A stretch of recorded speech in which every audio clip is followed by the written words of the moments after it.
તાલુકાના મોરવા હડફ ખાતે પુસ્તકાલયનું લોકાર્પણ કરવામાં આવ્યું। પુસ્તકાલયના લોકાર્પણ પ્રસંગે ગ્રંથાલય નિયામક, મામલતદાર સહિતના અધિકારીઓ, પદાધિકારીઓ અને હોદ્દેદારો ઉપસ્થિત રહ્યા હતા। પુસ્તકાલયમાં સ્પર્ધાત્મક પરીક્ષા લક્ષી પુસ્તકો પણ મૂકવામાં આવ્યા છે। જો કે આ કાર્યક્રમ અનુસાર તમામ હોદ્દેદારો પણ ઉપસ્થિત રહ્યા હતા।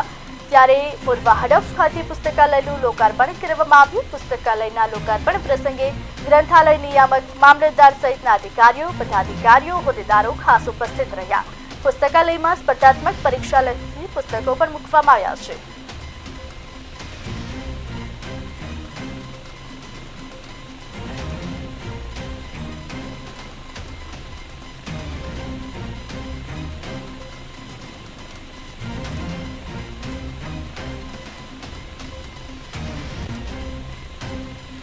ગુજરાત સરકારશ્રીના રમતગમત, યુવા અને સાંસ્કૃતિક પ્રવૃત્તિઓને વિભાગ પુસ્તકા કાર્યાલય ખાતે દ્વારા આજ રોજ સરકારશ્રીને તાલુકા પુસ્તકાલય મોરવા હડફ ખાતે નવા તાલુકાના પુસ્તકાલયનું લોકાર્પણ કરવામાં આવેલ। ગુજરાત સરકારશ્રીના અભિગમ અન્વયે વર્ષ 2024-25માં દરેક તાલુકે લાઇબ્રેરી અંતર્ગત 64 લાઇબ્રેરીઓ ગુજરાત ગવર્મેન્ટમાંથી મંજૂર થયેલી છે। તે અન્વયે આજરોજ તારીખ 9/4/2025ના રોજ સરકારી તાલુકા ગ્રંથાલય મોરવા ગુજરાત સરકારશ્રીના રમતગમત,